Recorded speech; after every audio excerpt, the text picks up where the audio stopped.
Business groups changed their tune about lockdowns before the president's announcement, but now that Mr. Duterte decided to extend the current rules, let's get their view on this decision. Joining us now is Cecillo Pedro from the Federation of Filipino Chinese Chambers of Commerce and Industry. Mr. Pedro, thank you so much for joining us. We just heard the labor groups, they're rejecting a hard lockdown here in Metro Manila. We heard Secretary Duque says it's not yet time, but some business groups are supporting a hard lockdown sooner rather than later. What is the stand of your chamber? We also agree with the government on a quick lockdown, and hopefully the lockdown will get us out of this problem. Kasi any form of lockdown is bad for business.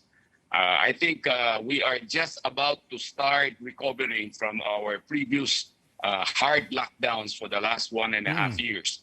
And it's so difficult for people to go around when you declare a total lockdown. The number one challenge is providing transport, especially to our laborers going to and from their homes to the workplace. Ito ang pinakamalaking challenge that we face, especially for factories. They cannot work at home. They have to be in the factory to produce products. Ito ang challenge namin. So we are in very strongly against total lockdown. But at the same time, wala naman tayong ibang solution. Yes. Other than the lockdown, what else can we do to contain the virus? It's the only way out. So if everybody can work together, join the government in this very important effort of staying away for 2 weeks, baka sakali, umalis yung virus, mawawala yung virus, and we can go back to business. But Mr. Pedro, Octa is also saying a delayed response could lead to a surge similar or worse to what happened in March. So what we need right now is a proactive rather than a reactive response. So do you think that if ever a 2-week lockdown is implemented, it should be within October 1 to 15?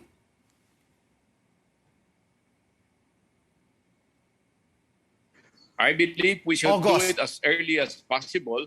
Habang they're still containable, it's still small quantity. So that's the problem. But I also believe that we should allow the private sector, especially the Federation, to continue the vaccination. We have already completed the first dose.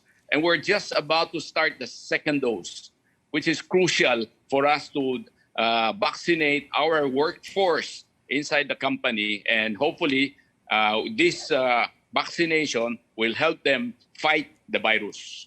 Ito ang challenge namin. We need the vaccination to continue. And on the my third point is we have to live with the virus. After 1.5 years, talagang hirap na hirap yung mga workers natin pati yung mga employers. They're having a hard time coping with the challenge. So we have to survive. And the only way to survive is to take precaution internally and externally. While inside the company or going out of the company, let's follow the IATF protocols strictly. And hopefully that will eliminate or bring down the contamination or bring down the virus, and we should go on. Pag may konti lang yung virus natin, hayaan na natin, ituloy na natin yung kabuhayan kasi nahihirapan ng bayan, nahihirapan po ang mga laborers, nahihirapan na rin ang mga employers. Mr. Pedro, you mentioned a key word there, no? Precaution and being proactive. But it seems like critics are saying that the government is lacking in its response. That's why we have come to this point again. There's a lack of contact tracing, a lack of testing, and not enough supply of the vaccines. That's correct also. But what is more challenging, the new Delta variant is asymptomatic. Even if you have testing, we cannot test the whole country, the whole more than 100 million population cannot be tested totally. So at this point in time, wala tayong choice except to accommodate or to help the government in this fight against this virus. Wala tayong choice eh. Kung meron akong choice, may ibang paraan, I am totally against lockdown because it will not only hurt the business, especially the small and medium industry, but it will hurt the most mga laborers natin. People working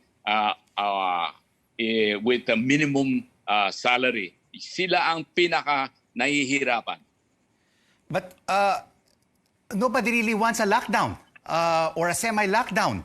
Everybody wants to open up the economy. But if the government is also not doing its job of, increasing contact tracing and testing, then we will always fall into these kinds of lockdowns from ECQ to MECQ to GCQ with heightened restrictions, lower restrictions, and then back to ECQ again. It is the responsibility of the government to really step up and increase contact tracing and testing.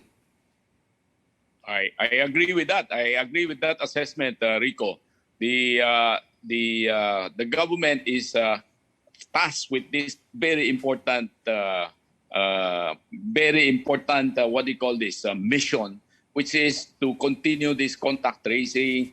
This hopefully, but the most important thing that the government should do at this point is to hasten yung vaccination. Bring in the vaccines from all over the world and try to vaccinate our people the soonest time. Sana bukas lahat ma-vaccinate na. We can hopefully tackle this problem. At this point, kulang na kulang yung vaccines natin for against this virus. Yan ang number one challenge. Other than the contact tracing, which is very important, but at this point, contact tracing is also difficult because it is asymptomatic. The new variant is without symptom.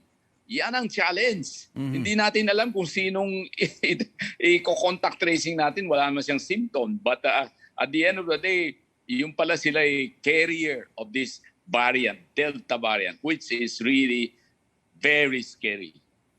Thank you so much for your insights, Cecillo Pedro from the Federation of Filipino Chinese Chambers of Commerce and Industry.